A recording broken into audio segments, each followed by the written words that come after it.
Nam lahko prosim predstavite pametno uro za starejše? Ja, to je ta ura, ki jo vidite, je sicer raznih oblik, velikosti, barv, ampak ključno je to, da je mobitel v obliki ure, ki ga imate na zapestju. Mobitel je težko nositi, a ne, ura je pa relativno enostavna za uporabo in zato smo izbrali to rešitev. Ura ima celo kupico lastnosti, mi govorimo o 10 osnovnih lastnostih, pa nekaj 100 scenarijih, kaj vse se lahko zgodi. Osnovna naloga je pa to, da pomaga starejšim ljudem. Če se vprašate, recimo za avto damo 10 ali pa 20 tisoč evrov, do starejšega človeka pa ni pravzaprav nobenega takega pripomočka, ki bi bil široko razširjen.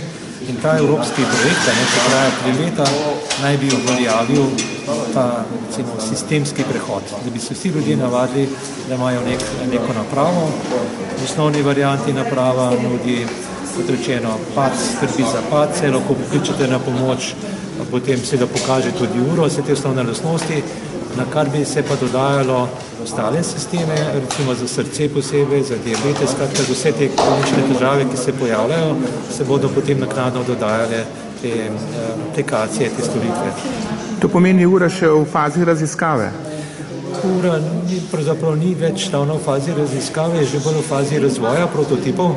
Prvi 2 leti so služile temu, da skupaj sestavljamo.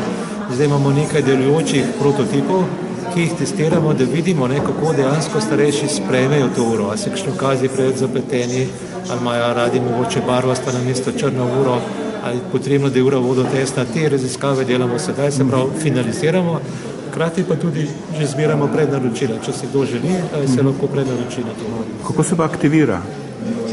Ja, v osnovni varianti uro uporabljamo kot uro. To pomeni, da pritisnemo na gumbek, lahko v bistvu na katerikoli gumbek, ampak običajno na zgornjega, prižgemo, ugasnemo uro.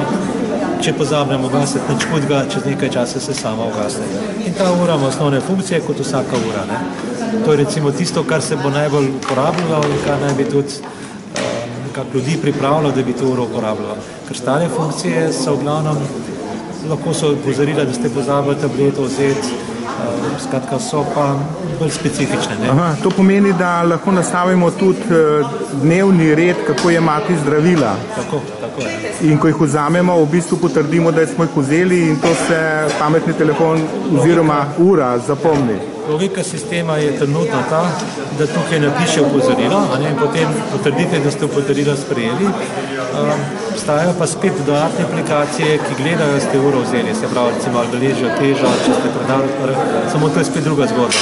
Tisto, kar je tukaj, ta hip, je opozorilo, danes morate vzeti tableto, zdaj ob 6 pritisnete na gumbek in greste tableto vzeti. In kako na kratko v praksi deluje, ko ura zazna, da smo padli, recimo? Ja, to lahko pokažemo, Recimo, zdaj sem kar 2krat udaril in potem v tej varianti mora ura nekaj časa mirovati, ker če se premikamo, potem ura domneva, da smo v redu, da smo se pobrali, da smo sami gospodar situacije, če pa mirujemo, zdaj vprašanje, če dovolj mirujemo, ker vsakeč ima ura za pretehtati med to vsiljivostjo, zdaj je poklicala, vidite, Zdaj jo lahko prekinem, lahko pa počakam, da bo reče na doktor 24, recimo, da bo pustil in bo poklicala na pomoč. Se to sliši?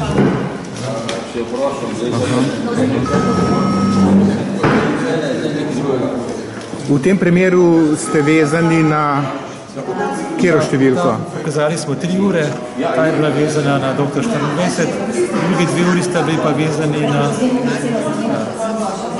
Ja, hvala lepa, še vedno testiramo, se pravičujemo, hvala vsi.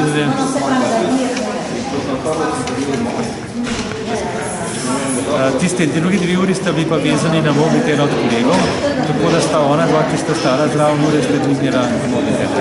V bistvu ta pametna ura za starejše je evropski projekt. In kaj ne bi se s tem doseglo? Kakšen je namen?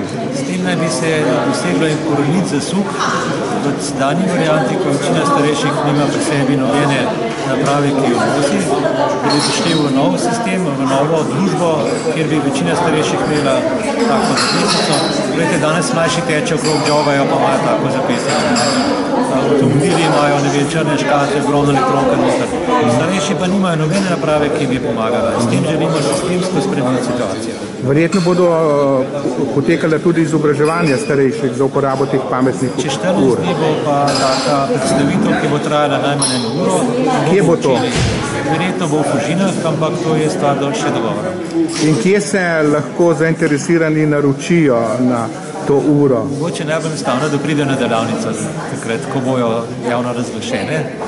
In bomo tam še enkrat vse razložili, zbirali prijave, drugače pa elektronsko, če kar pošljajo meni sporočilo na matjaz.gams@ilsa.si. No, na koncu prosim, če se še lahko predstavite.